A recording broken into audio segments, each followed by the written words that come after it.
저희 그러면 주니어 다음 순서로 진행될 지능형 휴머노이드 부분의 발표 시작하도록 하겠습니다. 미니로봇 전영 실사님께서 오셔가지고 발표 도와주실 거니까 큰 박수로 맞이해 주시기 바랍니다.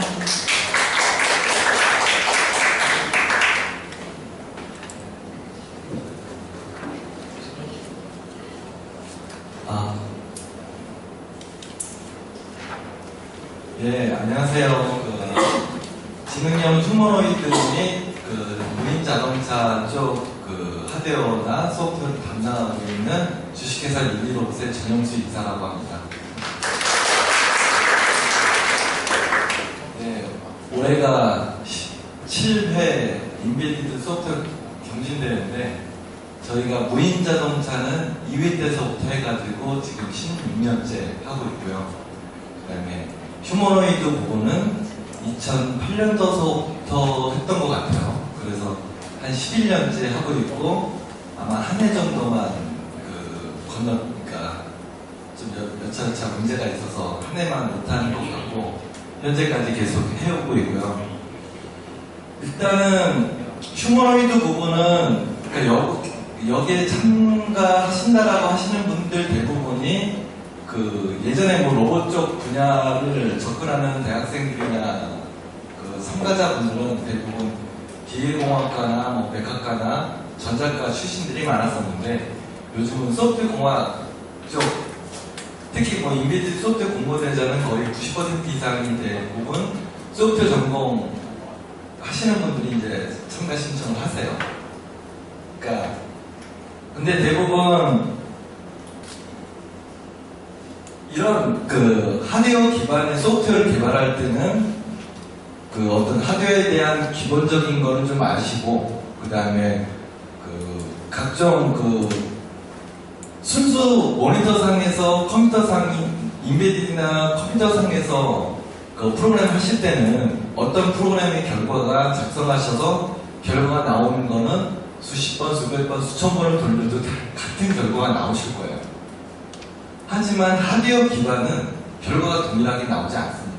그러니까 순수 소프트웨어 영역에서만 그런 거고 그래서 지금 원래 이거는 장비를 나눠줘가지고 선정되신 분들한테 기술 설명하는 게 아니라 대회 전반적인 각종 종목에 대한 어떤 사전 설명의 시기이기 때문에 디테일한 부분은 안 들어갔고 오히려 지금 사전 설명에 오신 분들이 제안서에 왜냐면 제안서를 써서 본선 진출 선정이 되는 게 1차 목표이기 때문에 그거 기반으로 현재 휴머노이드나 자동차 쪽의 하드웨어나 어떤 전체적인 시스템 구조 그 다음에 저희가 기본적으로 제공하는 어떤 소프트웨어 자료라든지 그런 거에 대한 설명을 드리면 여러분들 여기 오신 분들은 최소한 제안서 쓸 때 그런 부분을 잘 활용해서 본선 진출 선정 대상자가 될 수 있는 가능성이 대부분 높으실 거예요.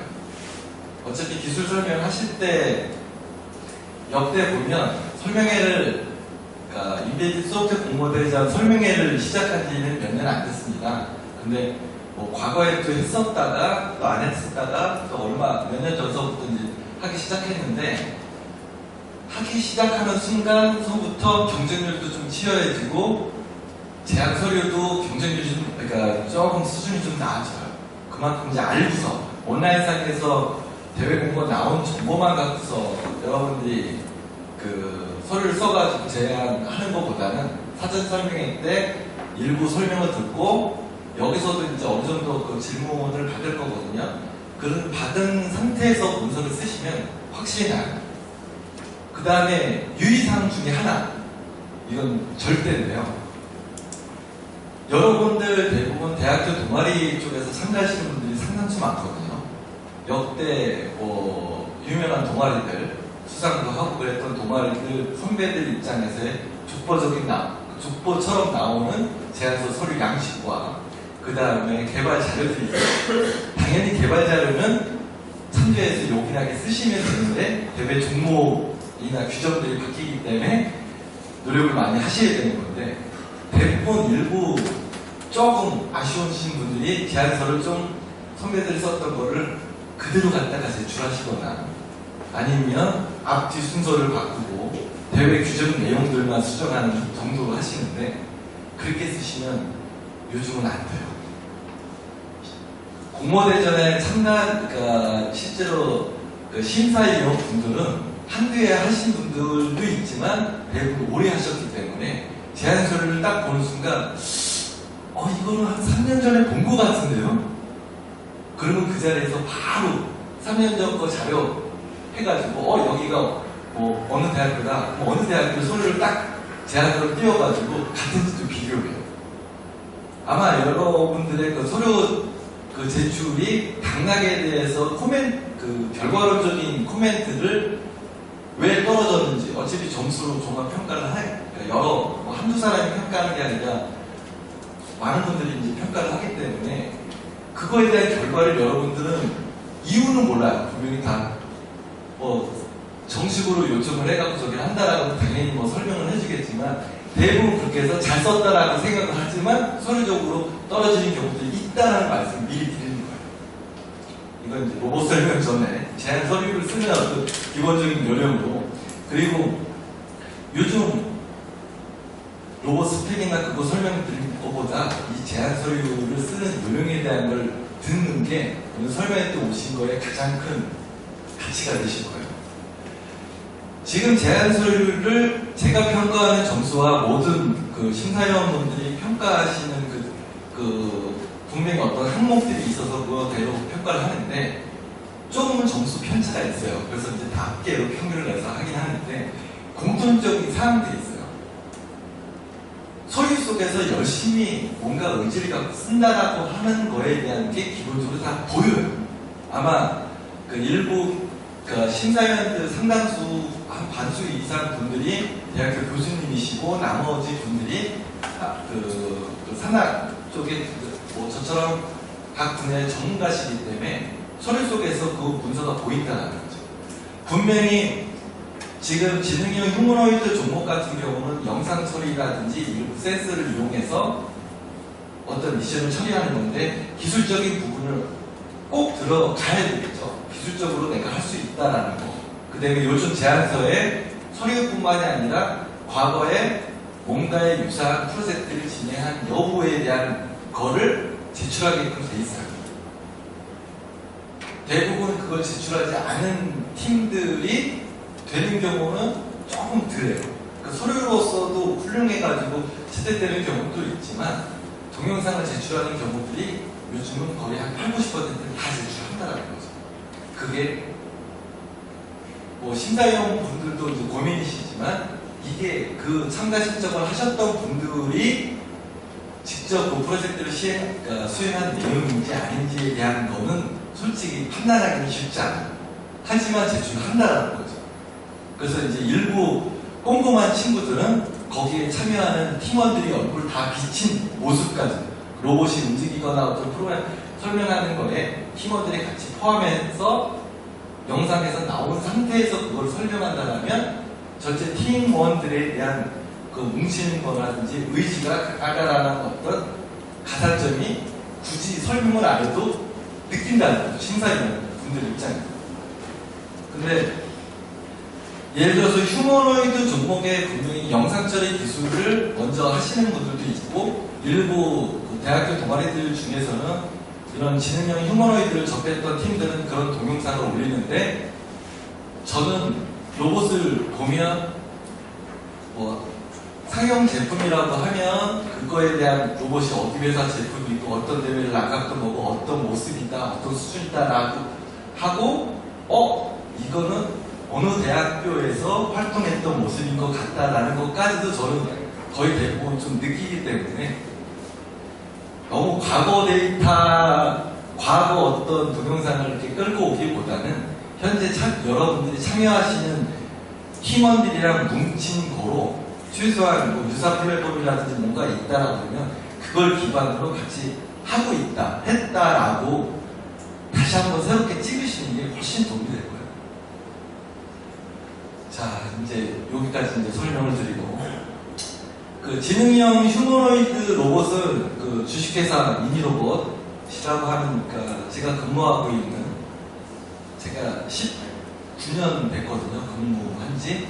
근데 저희 회사에 들어와서 16년째 이 공모대전 자동차 휴머노이드를 하고 있는데, 일단은 여담으로 저희 회사를 간단히 소개해드리면, 저희 회사는 교육용 로봇을 기반으로 해서 산업용이나 아니면 전시 로봇이라든지 기본 모터는 이제 엔터테인먼트 형태의 로봇을 취급한다라는 어떤 취지로 설립돼서 지금까지 오고 있고요. 그다음에 저희 대표님이 최초의 휴머노이드 로봇, 99년도에 휴머노이드 로봇을 만드신 걸 보고 저희 회사가 참 가치가 있고 비전이 있겠다 싶어서 저도 이제 들어왔고, 휴머노이드 로봇은 거의 제가 근무한 연수만큼 해서 휴머노이드 기술만큼은 또 국내 최고나 세계 최고라고 말씀드릴 수는 없겠지만, 그래도 상당히 잘 하고 있는 최고라고 생각을 하고 있어요. 그리고 지금 여기에서 보시는 대외 규정 플랫폼, 여러분들이 본선 진출이 되면 이 하드웨어 플랫폼을 대회 기간 동안 대여해서 여러분들은 순수 소프트웨어만 작성하는 플랫폼이에요. 지금 이 로봇은 보통 이런 로봇 쪽에서 쓰이는 용어 중에 하나가 이게 몇 관절이냐 라고 하는 표현이 있어요. 그거는 모터의 개수, 움직일 수 있는 축에 대한 개수가 예를 들어서 손목을 이렇게 구부린다. 요게 정확한 의미로는 관절이라고는 하지만 로봇 쪽에서는 결국 거기에 매달린 모터의 개수로 따져서 총 18관절 휴머노이드 로봇이에요. 일단 다리 쪽이 10개, 팔 쪽이 6개, 그 다음에 머리 쪽이 X축, Y축에 대한 2개로 총 18관절로 되어 있고요. 일부 처음 이런 로봇을, 그러니까 이 로봇을 대회 플랫폼을 접하시는 분들이 내가 휴머노이드 제어하는 거는 잘 모르는데 라고 하시는데, 전혀 그걸 고민하실 필요가 없어요.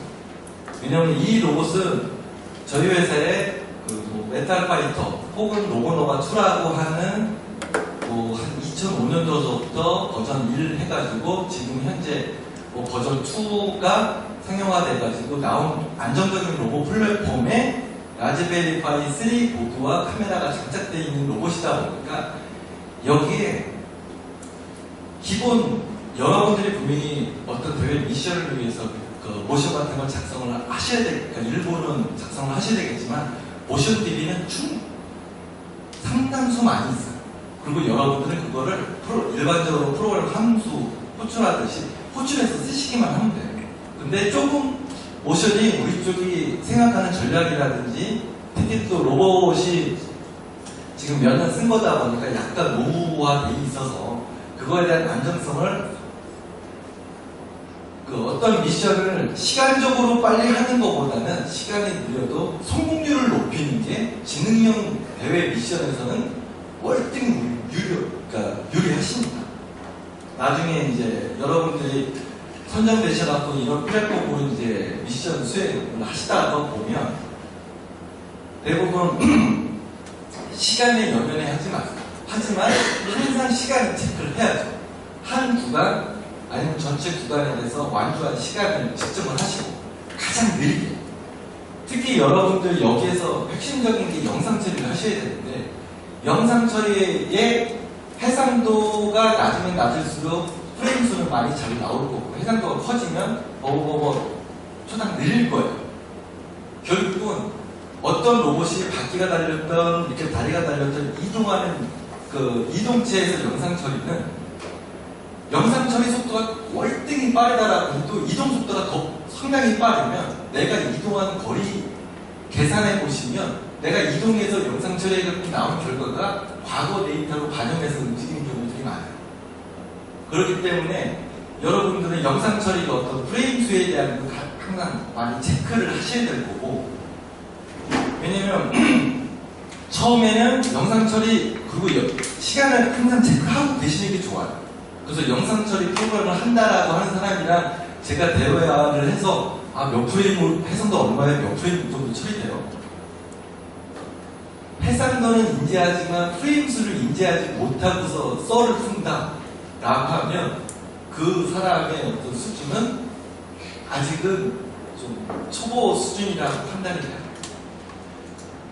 이 로봇의 보행 속도가 기본 DB에서도 많이 들리지만 내가 영상 처리 해상도나 프레임수를 확인해 놓고 어느 정도까지 가능하다라고 봤을 때 속도가 너무 빠르면 줄여서라도 그 성공률, 내가 어디까지 어떤 물체나 라인을 추적해서 가고 있는 거, 그러니까 도착했거나 가고 있는 도중에서의 그 타이밍을 정확히 맞추려면, 그러니까 성공률을 높이려면 속도를 늦추세요.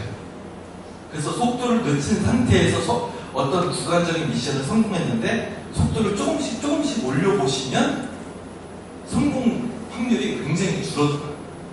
저 같은 경우도 배틀로봇이나 휴머노이드 로봇은 국내, 그러니까 한국이나 일본이나 중국 쪽에서 아마 개인 통상 우승 횟수나 수상 이력으로는 아마 제일 많은 걸로 제가 알고 있어요. 제가 대회를 나갈 때도, 그러니까 이 로봇을 개발했고 이 소프트웨어를 소프트웨어를 제공하는 정도의 수준의 개발자가 아니라 여러분들이 지금 이 공모대전의 대회를 나오시는 것처럼 저도 요즘은 대회를 자주 나가지 못하지만 대회를 많이 나가고, 대회에 나가는 게 어떤 개발의 어떤 열의성이라든지 시간 제약이나 남들이랑 평가하고 또 유사한 걸 하는 사람들하고 어깨 나가는 관람객 입장으로 대화를 하는 게 아니라 같은 선수로서 대화하면서 기술 아이디어도 물어보고 정보도 받을 수 있는 그 경험을 가장 많이 했다는 거예요. 거기에 제가 실력이 높아서라기보다는 항상 저는 이제 운빨이 좋아서 수상을 좀 많이 했어요. 대통령상이 없어서 그렇지 한 장관상이 한 8개 정도 되고요. 그러니까 그렇기 때문에 제가 이제 대회를 나가는 거에 대해서 대회에서 준비하는 과정 속에서의 요령은 상당히 제가 잘 알고 있다라고 자부심을 가져요. 그리고 국내에서 활동하는 많은 휴머노이드 했던 팀들이 저희 회사가 저희가 그러니까 도움을 안 받았다라고 선언하는 친구들은 그렇게 많지는 않다라는 거죠. 요즘 친구들은 또 새롭게 또 다른 또 후배들을 통해서 배워서 가는 거지만 어쨌든 간에 그래서 이제 아까 말씀드렸던 거의 연장선상으로 결국은 여러분들이 그런 거를 제안서에 그런 걸 단계별로 하겠다라는 거 하고 뒤쪽에 규정 설명도 조금 드리겠지만 규정에 대해 그러니까 미션에 대한 해석 방법 어떻게 할 것이다 예상된다 이런 문제가 예상될 것이다 라고 하는 미션에 대한 해석 부분이 여러분들 제안서 속에 많이 좀 들어가 있어 주셔야 돼요. 대부분 제안서들 쓰는 친구들 중에 아쉽게 떨어지는 팀들 보면 뭐가 있냐면 영상 처리라든지 순수 지능적인 부분 내용만 너무 많이 있어요. 근데 그 부분은 아무리 여러분들이 경험한 거를 쓴다라고 해도 결국은 이론적인 베이스이기 때문에 온라인상에서 있는 이미지들 갖다가 넣고 그 내용들 조금 수정해서 쓴 내용밖에는 안 되기 때문에 자기가 열심히 제안서를 썼다라는 느낌을 심사위원들을 그렇게 받지는 못해요. 일부 지금 여담으로 지금 작년에는 저희 아들도 대학교 1학년이 돼서 과거 이제 로봇 제가 이제 아빠가 로봇을 하니까 로봇 대회도 몇 번 나갔었고 대학생 됐는데 한번 해봐야지. 근데 영상 처리 전혀 몰랐어요. 근데 제안서를 쓰는데 아빠 어떻게 써? 영상 처리 나는 모르는데. 야 지금부터 공부해야지. 인터넷에서 영상 처리에 RGB나 HSV나 그런 거 이렇게 긁어다 놓고 그러니까 그 영상 처리 기술에 대한 내용은 굉장히 미흡했어요. 어차피 제가 써주거나 그런 게 아니라 열심히 한번 기본적인 걸 공부해서 쓰라고. 근데 그 친구가 그래도 본선 서류평가에서 12팀을 뽑는데 5위인가 이렇게 했어요. 서류평가에서. 그러니까 앞에 기술적인 부분이 굉장히 굉장히 그러니까 부족했는데 그냥 남들 그냥 쓴 만큼보다는 분명히 부족하게 썼는데도 불구하고 뒤쪽 대회 미션에 대한 설명을 그래도 그림을 조금 그릴 수 있다라고 해서 그림을 로봇 어설픈 캐릭터를 그려갖고 이게 요 미션일 때 이렇게 처리하고 이렇게 예상된다라고 막 이렇게 썼어. 나중에 제출한 이후에 서류를 딱 봤는데 이거는 괜찮은데? 아는 주최 측에서 심사위원님들, 그러니까 소속의 어떤 교수님들 밑에 그 학생들이 참여한다라고 해서 전혀 그런 거에 대한 건 대회 쪽에서 오히려 권장을 하지, 그런 거에 대해서 제재하거나 가끔 이제 선수들이 관계성이 있다라고 해서 좀 이의를 얘기하는 경우가 있는데, 이 대회는 전혀 그런 건 없어요. 그렇다고 제가 그걸 짜주거나 그런 게 아니라 기초적인 예제를 똑같이 나눠준 거고, 거기서 공부해서 막혔을 때 이거 안 되는데? 그거는 학생들이 저한테 물어봤을 때 얘기해주는 거랑 똑같은 답변으로 기술적인 걸 항상 서포트 해드리니까, 결국은 아까 말씀드린 것처럼 미션에 대한 모든 구간별 그거에 대해서 오히려 그게 훨씬 페이지 수가 많았거든요. 근데 이제 그거에 대해서 제가 심사위원분들이 평가를 해서 그냥 합산만 하는 게 아니라 또 단체로 모여가지고 점수는 낮지만 어떤 가치를 어떤 심사위원분들이 이 친구는 이렇게 해서 보면 점수를 충분히 높게 받아서 좀 올려도 괜찮지 않겠습니까? 라고 또 협의를 해요. 그러면 또 다시 순위 상위 점수로 따져갖고 상위 등수는 안 바뀌지만 당랑 결정내는 12팀 전후로 해갖고 한 4-5개 팀들 속에서는 순위가 막 바뀌어요.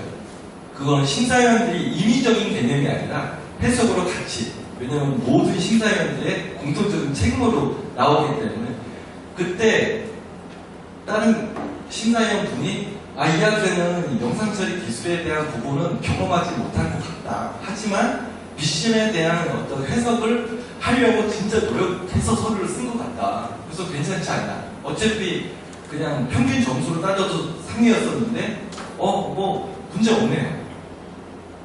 확정. 그러니까 여러분들도 미션에 대한 그런 해석이라든지 그런 것들이 여리껏 충분히 고민하고, 그러니까 하루에 뚝딱 쓸 수 있는 제안서는 아닌 것 같아요. 재작년까지는 거의 한 1.1대1 막 그랬었는데, 작년에는 그래도 한 1.5대1이었어요. 휴머노이드 종목 경쟁률이. 그래서 3분의 1은 떨어졌으니까. 그래서 올해 여러분들도 여기 오신 분들은 꼭 본선 진출을 하셨으면 좋겠고요. 지금 이 로봇에서는 그 라즈베리파이 3를 장착하고 있고, 재작년까지는 원래 이미지를 제공하지 않았기 때문에 많은 팀들이 라즈베리파이의 기본 라즈비안 OS를 깔고 오픈CV나 기본 라이브러리를 깔고 그 환경 구축하는데 빠르면 1-2주, 늦으면 한 달 이상 애쓰고 고생하시는, 게다가 또 그렇게 깔았어도 개발할 수 있는 개발하는 방법들이 여러 가지가 있는데, 키보드하고 마우스하고 모니터를 HDMI를 꽂아서 직접 연결하는 방법도 있고, 램포트를 연결해서 아니면 와이파이를 연결해갖고 VHC로 연결해서 화면을 왜냐면 영상 처리이기 때문에 터미널 창으로 프롬프트 상으로만 폼을 짤 수는 없는 상황이거든요. 근데 작년서부터는 저도 이제 인비디는 그러니까 리눅스 환경에서 개발 환경을 잘 못하다가 몇 년 더 조금 공부를 해가지고 이제는 조금은 해요. 그래서 작년부터는 기본 이미지를 제공을 해요. 그리고 영상 처리 기본 예제. 과거에 지금 이 로봇은 이렇게 생각하시면 돼요. 여러분들이 라즈베리파이 3D에서 파이썬이든 C든 간에 인베디드 상태에서의 영상 처리라든지 그런 프로그램을 작성하시는 부분과 이 로봇의 실제로 움직이는 부분. 그래서 두뇌 보드가 라즈베리파이가 되고, 제어보드는 이 로봇을 제어하는, 그러니까 서브모터를 제어하고, 그 다음에 저국에서 거리 센서를 인지하고, 그러니까 센서 값을 받고, 때문에 넘어졌다가 일어나거나 자유로 강도를 조절하거나 하는 그 제어 보드가 있어요. 그래서 그 제어 보드는 뭐 처음 접하시는 분들은 그 낯설 수 있는데 로보 베이직이라고 저희 회사가 설립하면서 개발했던 베이직 언어 문법에 로봇 제어하는 랭귀지가 있어요. 그래서 로보 베이직을 설치하셔서 로보 베이직에서 그 부분을 프로그램을 개발하시는 건데 로보 베이직은 소스도 제공하고 라즈베리 파이 3의 기본 이미지도 제공을 하는데 16기가에 오픈CV 3.4가 설치되어 있고요. 파이스가 2.7 버전이 깔려 있어요. 그리고 기본적으로 영상 처리에서 어떤 결과값이 나오는 칼라 트래킹. 지금 이거는 뭐 패턴 여러분들 이 대회 미션에 간혹 그 프로그램을 조금 하셨던 분들이 뭐 딥러닝이고 뭐 이렇게 뭐 그 어떤 그 특히 우유곽이나 그 캔, 그러니까 콜라캔 같은 경우 여러분들이 쉽게 구할 수 있는 소품으로 대회 소품을 많이 쓰거든요. 스페셜한 거면 스페셜하게 사야 되니까 되도록이면 그렇게 안 하려고 이제 쉽게 구하실 수 있는 걸 쓰는데 그런 거에 여러 각도에서 사진을 찍어갖고 딥러닝 기반의 그 물체 디텍팅을 하는 방법도 영상 쪽에 쓰시는 분들이 있는데 굳이 그렇게까지는 하실 필요가 없는 것 같아요. 지금 역대 휴머노이드 종목에서 그렇게 시도했다가 결국 성공 못하신 분들이 많거든요. 원래 라즈베리 파이 2서부터 영상 처리가 뭔가를 할만하다라고 했는데 제가 라즈베리 파이 2서부터 조금 써봤는데 2에서의 영상 처리와 3에서의 영상 처리의 레벨은 완전히 달라요. 라즈베리 파이 3가 그나마 영상 처리 할만해요.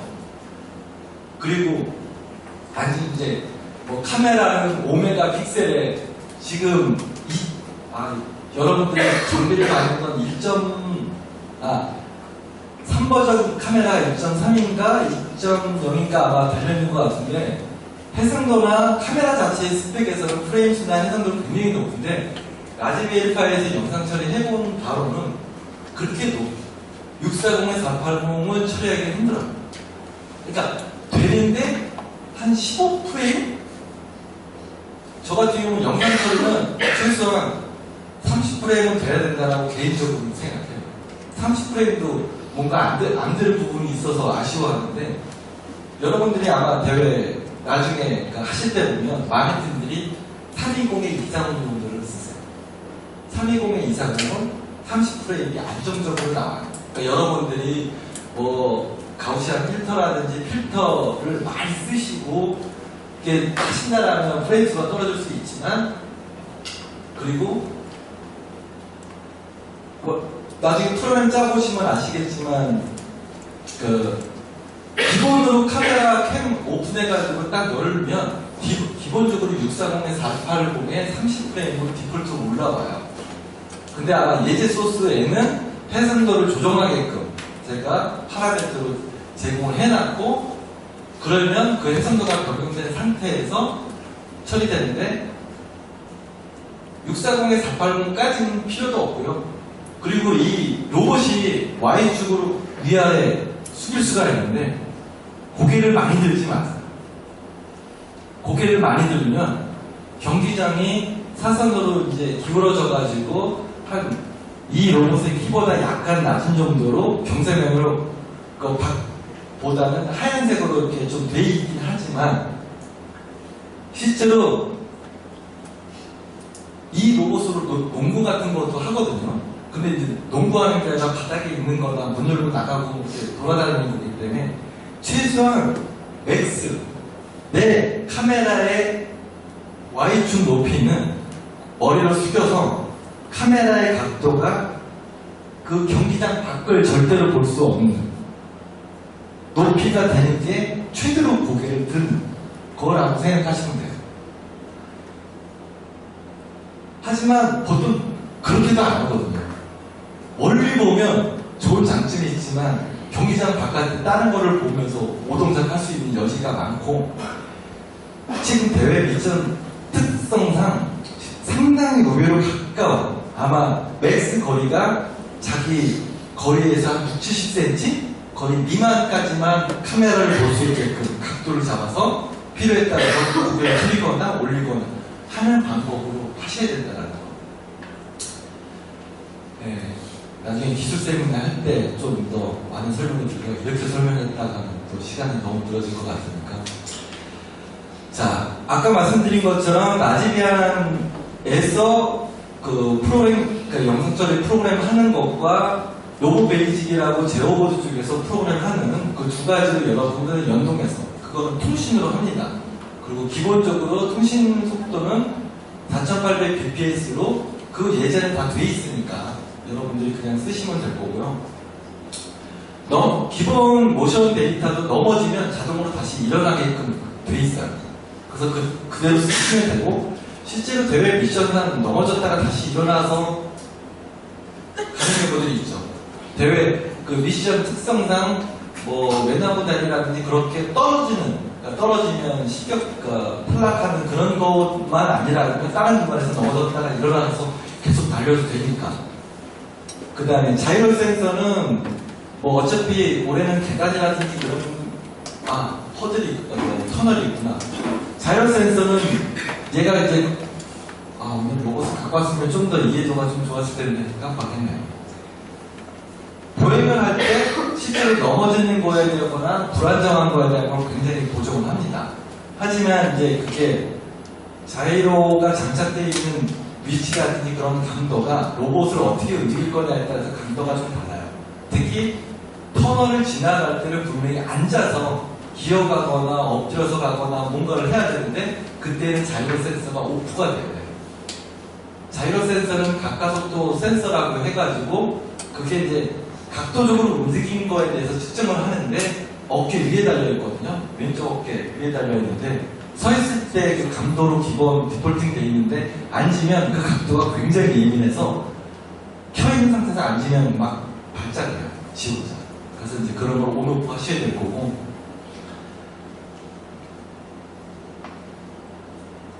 그러니까 하드웨어에 대한 특성은 아마 그 모션 쪽에 대한 거, 그러니까 특히 올해는 협업 미션이라서 로봇 두 개의 하드웨어 관리나 소프트웨어 관리를 이중적으로 진짜 신경을 쓰셔야 돼요.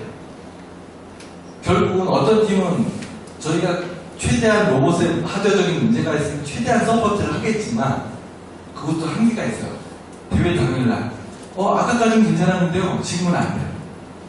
저희도 뭐 부품이나 뭔가를 준비해서 그러니까 대회 당일날도 저희 회사 직원들이 와서 뭐 하드웨어적인 뭐 아쉬운 점에 대한 거 보완해드리고 수리해드리고 조치를 하겠지만 결국은 불가항력적인 상황에서는 여러분들이 로봇 한 대를 포기하고 한 대밖에는 못할 거예요.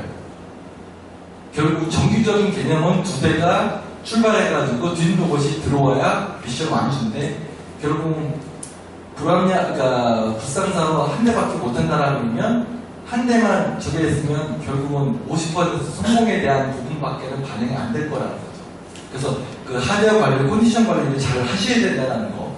그리고 앞 로봇의 미션 그 프로그램과 뒤쪽 로봇의 미션 프로그램은 100% 동일하지 과거에 이런 대회들은 한 대씩 하는 경우가 많아갖고 별도로 프로그램 짜는 게 아니라 그냥 같이 때려놓고서 하시는 경우들이 많았는데 결국은 두 대의 미션 정의는 다르다는 거죠. 특히 뒤에 로봇은 앞 로봇의 간격을 계속 유지하고 하는 거에 대한 거. 이건 이제 요령적으로 페이지를 좀 화면이 어두운데 여기에는 적외선 거리 센서가 있어요.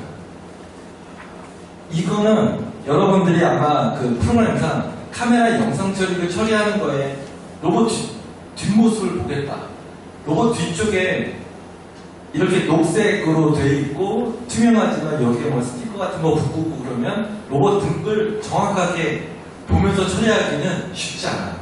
그리고 저도 영상 처리를 조금 해봤지만 영상 처리에 어떤 칼라 디텍팅 종류를 좀 많이 해보고 있는데 칼라 디텍팅된 면적으로 거리 계산하는 거는 어떤 공간에서 가장 이상적일 때만 유용하지 필드가 바뀌고 그러면 의외로 정확하지가 않아요. 특히 아침에 조명 영상 처리 일부 해보신 분들 계신지 모르겠지만 영상 처리는 아침, 점심, 저녁 같은 프로그램도 영상 처리의 결과가 다르다는 거예요. 왜냐면 바깥쪽에서 들어오는 햇빛의 양과 조명의 저기로 예를 들어서 로봇이 여기서 카메라가 여기서 저기를 쳐다보면서 영상 처리하는 결과가 그 조건이 바로 반대로 됐을 때 다르다는 거예요. 그래서 일단 암로봇하고의 관계를 이 로봇이, 그러니까 이 적외선 센서가 암로봇하고의 관계를 측정하고 가시면 좀 된다는 거. 하지만 100% 믿으면 안 돼요. 여기서 사용되는 센서는 여러분들이 또 소프트웨어 쪽만 하신 분들은 센서와 센서 모듈에 대한 거를 잘 이해 못 하시는 분들이 계시는데 뭐 얘는 센서 모듈이라고 하지만 결국은 센서 기반이긴 해요. 그건 어떤 의미냐면 일반 센서는 필터링이 안 돼 있는 그냥 어떤 값이 그러니까 이론적으로는 이렇게 오는데 쓰레기 값들이 와. 그럼 가끔 어떤 값이 튀기 때문에 갑작스럽게 튀는 거나 그런 것들은 제가 정리를 해야 된다. 특히 이 센서 같은 경우는 샤프 전자의 거리 센서로 80cm를, 그러니까 10cm에서 80cm를 인지하는 용으로 시판되어 있는데 제가 측정해 본 바로는 한 7cm에서 90cm 정도가 그나마 안정적으로 쓸 수 있어요. 근데 예를 들어서 7cm 미만으로 가까이 붙었다. 그러면 센서 값에서 올라오는 값은 저기 멀리 물체가 있다라고 인지하는 특성을 값으로 나와요. 그러니까 그런 걸 여러분들이 인지하고 받아야 될 거, 그러니까 소프트웨어 처리도 해야 될 거고, 특히 로봇이 어떤 판이 아니잖아요. 이런 어떤 틈을 갖고 있고 그렇기 때문에 내가 뒷 로봇이 앞 로봇에 정확히 같은 라인으로 쫓아가고 로봇의 각도가 수평적으로 같이 일치해야, 왜냐면 이렇게 해서 편차가 있으면 여기 배꼽에서 적외선 센서로 딱 쐈는데 옆에 있으면 없다라고 판단될 테니까. 그러니까 영상 처리하고 저기를 보정해서 쓰셔야 될 거고요. 뭐 여기에는 뭐 사운드 묘들이라든지 그런 것들도 있는데 간혹 이제 여유가 있는 팀들은 여기서 뭐 여러분들이 소리 웨이브 파일로 만들어가지고 집어넣어가지고 음악이 나오거나 뭐 성공하면 아시아 그리고서 또 가기도 하고 그런 엔터테인먼트 요소를 쓰시긴 하시는데 대외 규정상은 아무런 상관이 없어서 간혹 이제 그런 거를 요청하시는 분들은 그냥 쓰세요 라고만 해요. 그리고 로봇 뒤쪽에 배터리 시트가 있어서 배터리 잔량에 대한 뭐 이거는 이제 기술적인 부분은 아니라서, 자, 아까 초반에 말씀드린 것처럼 라즈베리 파이 보드에 이쪽에 이제 UART 포트가 있는데 이거하고 로봇 등 제어 보드에 여기 UART 포트랑 연결되어 있어서 어차피 여러분들은 하드웨어적인 거는 신경 쓰실 필요도 없고요. 나중에 어떤 문제가 생기면 보내시는 게 나아요. 어설프게 뜯어가지고 조치하시기보다는 그냥 맡기면 되는 거고요. 그다음에 기본적으로 로봇을 제어하는 로봇 베이직에 리모컨, TV 리모컨이랑 비슷한 적외선 리모컨을 기본으로 제공을 해요. 여러분들이 영상 처리로 다 돌리는 게 아니라 처음엔 로직적으로 움직이는 스타트를 여기에 키 부팅을 해서 1번 누르면 뭐 하냐. 특히 대부분 화살표는 보행 테스트, 보행 버튼용으로 쓰는 거고요. 각 구간별로 시작하는 거예요. 첫 번째 구간 1번, 뭐 2번째 구간 2번. 결국은 대회 당일날은 여러분들이 자 준비되셨습니까? 그래서 리모컨 한번 딱 눌러서 스타트 하는 거로 하셔야 될 거고요. 지금 이게 로보 베이직이라고 하는 그 소프트웨어의 그 화면이고요. 이 로보 베이직은 한글로 그 주석이나 변수나 함수들을 그 한글로 쓰셔도 돼요. 저희 회사의 좀 자랑이기도 하고, 뭐 소프트웨어가 개발된 지는 꽤 됐고 마지막 업데이트 된 게 조금 오래되긴 했지만 OS가 바뀐 상황에서도 현재까지 잘 쓰고 있고 괜찮은 소프트웨어라는 거.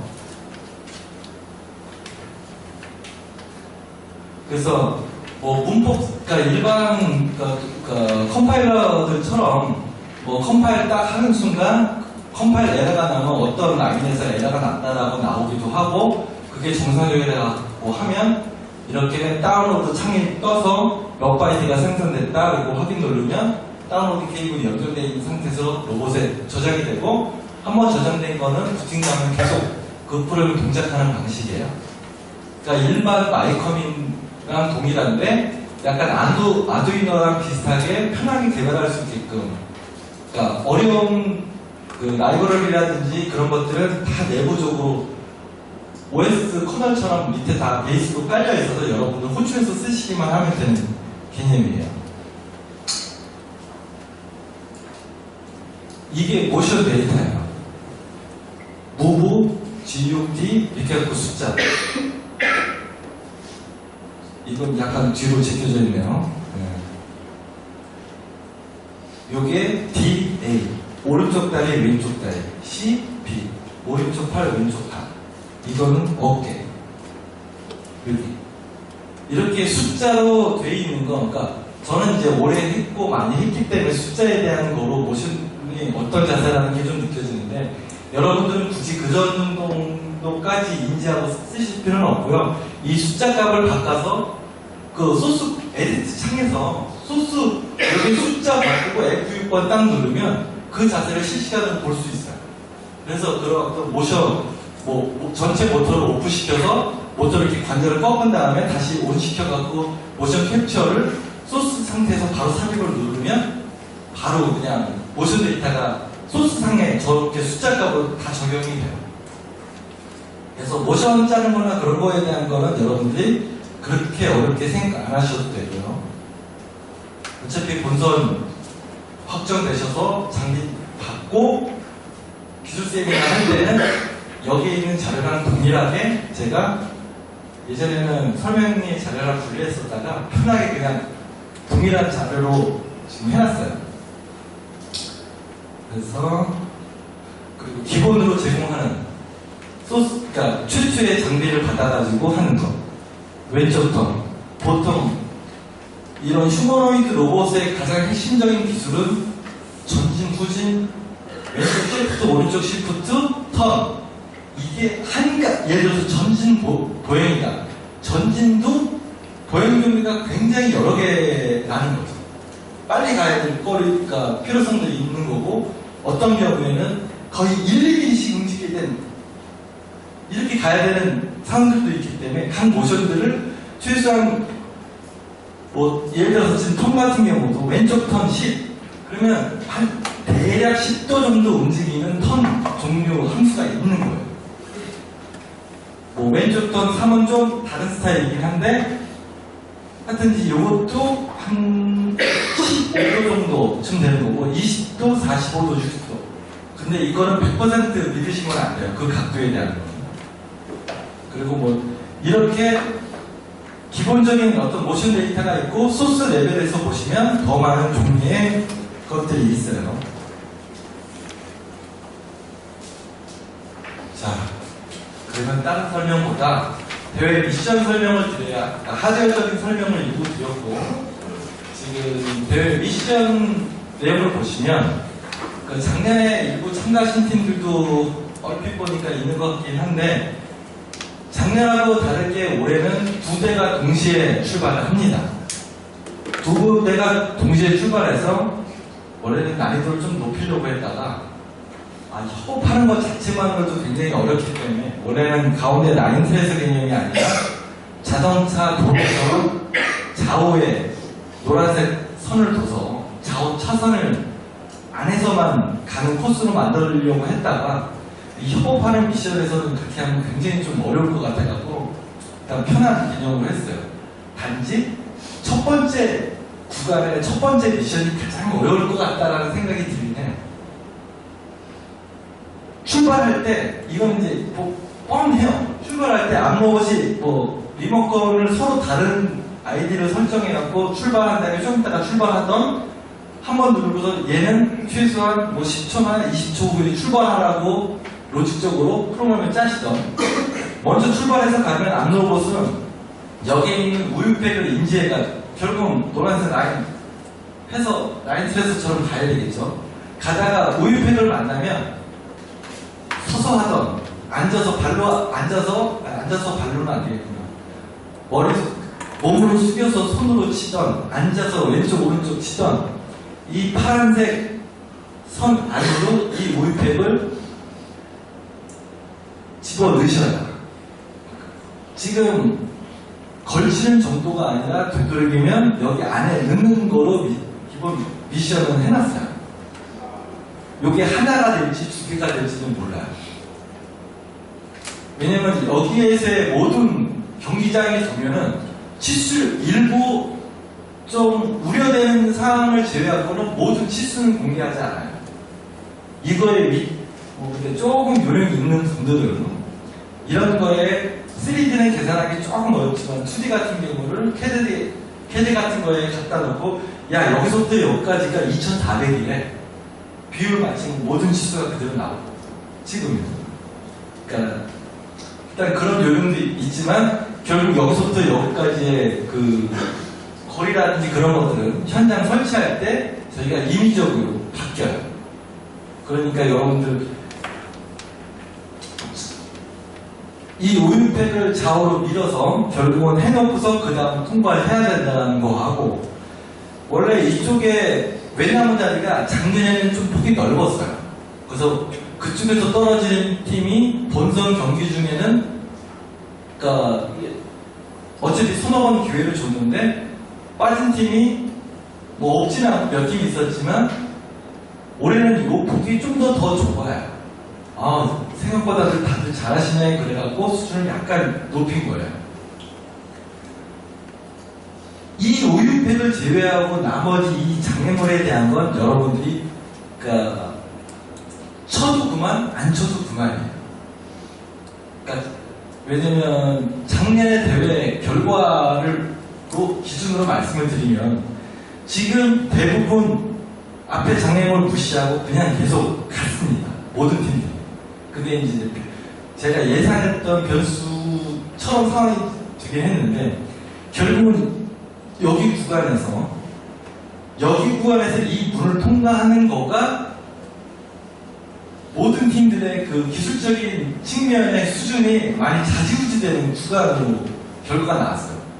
예를 들어서 여기서 가다가, 왜냐면 문을 꼭 지금 이제 진행 방향이 이쪽이다 보니까 밀고 나가야 되는데 얘는 밀어도 약간 저기 하면 이렇게 다시 닫아요. 스프링이 달려있어서 그렇게 닫히는데 그나마 로봇이 밀고 가면 그러니까 열 수 있을 만큼의 장렬이에요. 그걸 수치적으로 요청하는 분들도 있는데 이거는 뭐 그렇게까지 대회 주최 측에서 하진 않아요. 근데 아무도 로봇 입장에서 사람도 그렇지만 어깨폭이 이만큼이고 딱 옆으로 가면 폭이 좁죠. 대부분 여기에서 이렇게 와가지고 여기서 딱 와서 정면으로 딱 거리 인지한 순간 여러분 대부분 그러니까 이렇게 와서 사이드로 딱 돕니다. 이렇게 가는 거죠. 옆으로 밀어서 가요. 모든 팀이 그랬습니다. 한 팀만 제외하고도 다 그랬어요. 왜냐면 어깨폭이 좁으니까 문을 통과하는데, 왜냐면 문을 통과하는데 단점 중에 하나가 얘를 밀고 가는데 문에 조금 더 중앙에서 왼쪽으로 가면 문이 편하게 열리겠지만 중앙에서 안쪽으로 가면 이 미는 힘이 세잖아요. 그러니까 로봇이 내가 옆보행으로 계속 가는 거에 비해서는 진행 속도도 더딜 뿐더러 가면서 짧으면 몸이 이렇게 틀어지면서 로봇이 여기에 껴요. 그래서 여기서 무항장 돼버리는 상황에, 그 다음에 콜라 캔이 여기를 방해해서 특히 우유팬이 쓰러져갖고 여기에 딱 걸쳤는데 진행 방향이 여기야.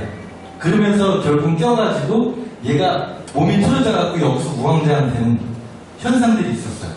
근데 가장 잘했던 우승했던 팀은 여기서 딱 턴해서 이쪽 거리도 재지만 이쪽의 라인까지도 디텍팅해서 각도를 정확하게 잡고서 들어가고 가면서도 고개 돌려가지고 계속 이쪽을 체크해서 자기가 가는 방향이 정상적인지 체크했었어요. 그러니까 그거는 아이디어가 꼼꼼한 팀인 거죠. 특히 로직적인 대회나 지능적인 대회가 아까 제가 초반에 말씀드린 것처럼 느리지만 안정적으로 성공률을 높은 팀. 예를 들어서 여러분들이 준비해서 아침, 점심, 저녁, 밤에 지금 영상 처리가 잘 되긴 해요. 평균 성공률이 80% 이상이어질 때 어느 정도 됐어. 그때 속도를 조금 올려보는 그런 운전을 하세요.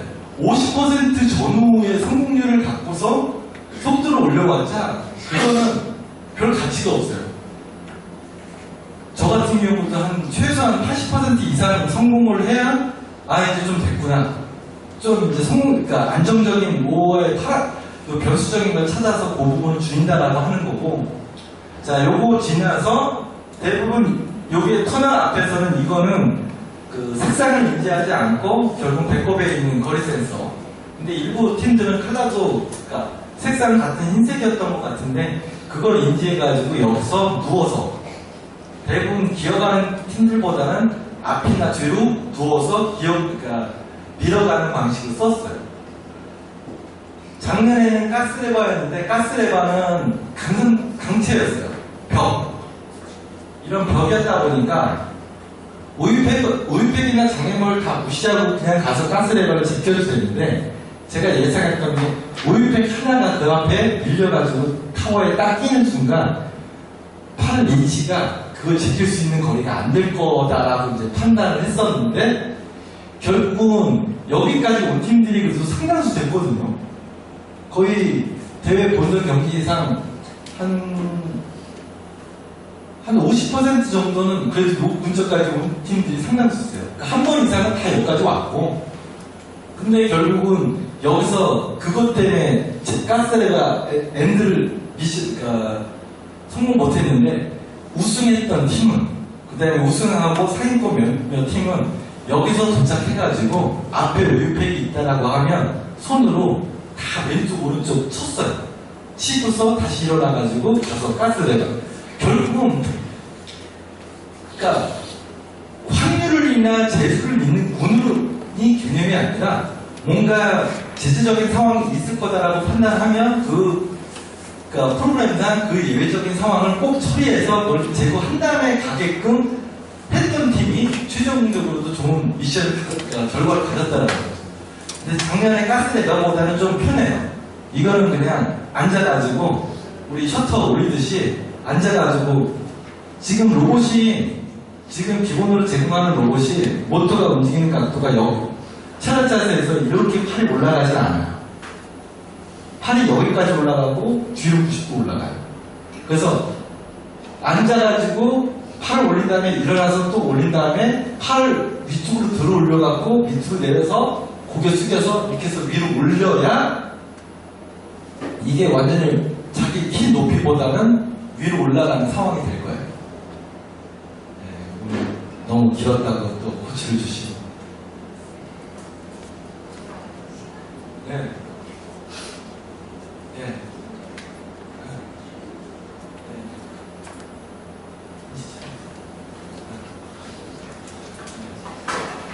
자, 일단은 이거 보시면 휴머노이드 쪽은 좀 일단락하고요. 왜냐면 다 자동차 부분이 있어서 짧게 한 부분만 질문 있으신 분들. 제가 설명을 잘했거나 아직 전체적인 분위기 파악을 못하셨거나 그러면 잠시 쉬었다가 자동차 부분 여기 또 자동차 팀들도 많이 있으실 거기 때문에 바로